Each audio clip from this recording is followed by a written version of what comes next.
Hey guys, so I'm gonna kick this series off, and I don't know what to call it yet. I'm experimenting with growing pagans as opposed to growing pains, but I think that's really horrible, and that's the best I've come up with. So that's the thing. Any suggestions are welcomed. But I'm going to address the first question that I ever received on this, and it was, how did you view yourself in relation to the more mainstream black and white cause and effect outlook that others had? That's a big question. Okay, so honestly, I viewed myself as an outsider, but still part of the group in some way. I knew that I didn't think like the majority. And that was a big battle for a long time because, as a kid or a teen or even an adult, we want to find that thing that is us, that niche, that final definition, that thing that we can declare ourselves by. And it was really difficult for me because the whole black-white perspective, it was like I wasn't fully white and I wasn't fully black. I wasn't left and I wasn't right. It was like I was sitting on a fence just teeter-tottering all the time. And I couldn't put my whole hand in here or my whole hand in there, but I could put a couple fingers. This is turning out to sound much more dirty than I expected it to be. Whatever. So, I grew up in a lot of ways feeling a little torn with that. Um, I wouldn't argue with people about it, like people who told me I was going to hell, which is hilarious nowadays because I work with the goddess Hell, and it's not fiery at all. But um, people who told me to go, I was going to hell, I was just kind of like, okay, I'm glad you feel so strongly about my past. I don't, what are you gonna say to that? No, I'm not. I'm rubber and you're glue. Whatever you say makes you go to hell too. Get off me. No, that. I mean, you could theoretically, you could, but um, no, I was just kind of like, okay, I disagree, but okay. I mean, I didn't want to fight with them about it. I didn't want to prove that I was right and they were wrong or whatever. I didn't understand why they felt so strongly about my future, but at the same time, I kind of did, black and white thing, because I cared about them. So, that sucks that they felt that way, but I am the way I am, and I can't change that. And that is what I finally decided on from all the waffling back and forth across the fence. Is that I am not someone who will ever be able to put my full hand in one or my full hand in the other. That is not who I am. I would rather have a couple fingers over here and a couple fingers over here.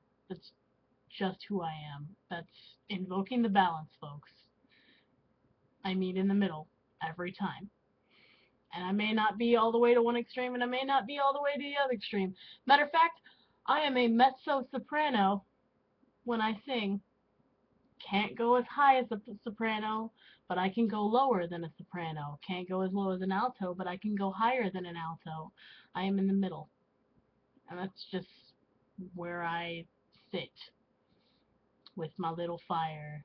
And I don't even know. But so I guess how I saw myself in relation to the people who saw things as more mainstream black and white was different. I definitely knew I was different from a very young age. But I also thought that everyone was different than everyone else. And that that's kind of what made us all special. And that whatever you were right now could change tomorrow or 5 minutes later. So the people who wanted to judge me, I mean, I thought that was weird because Most of them were running off of a book that told them, "Judge not, lest ye be judged yourself." But, you know, uh, that goes back to the whole you can make a lot of black and white cause and effect, clear cut answers, but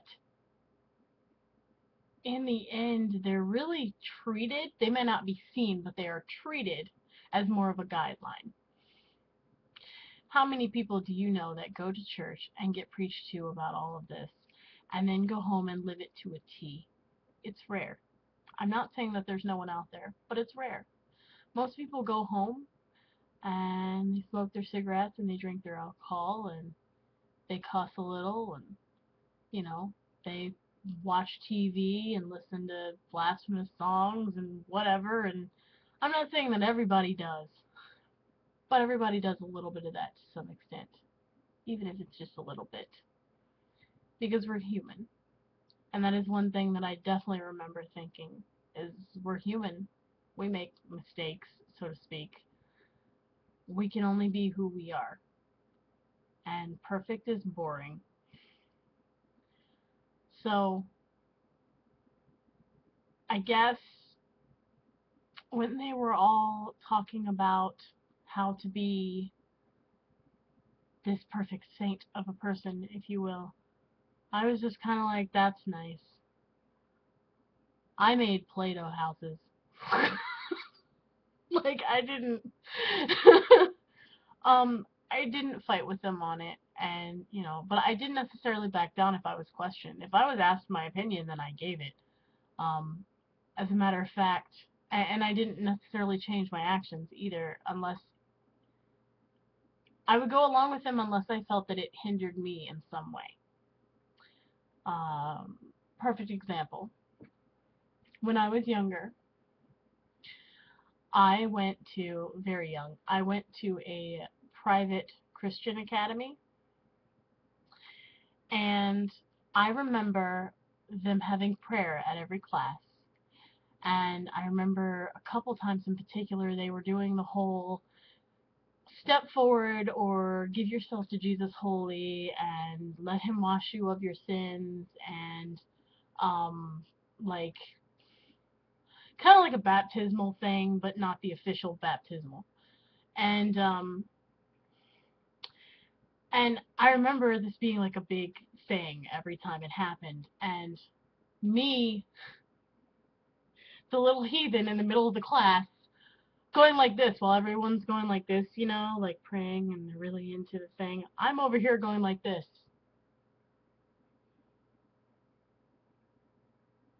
looking up with my eyes wide open.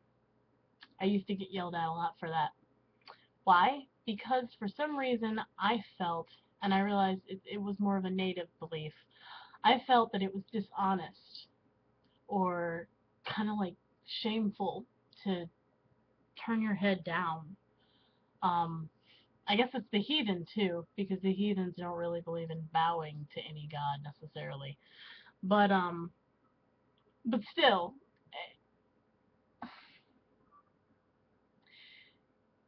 I know that people who do pray like that don't see it as this, and that's fine. Even then, I understood that.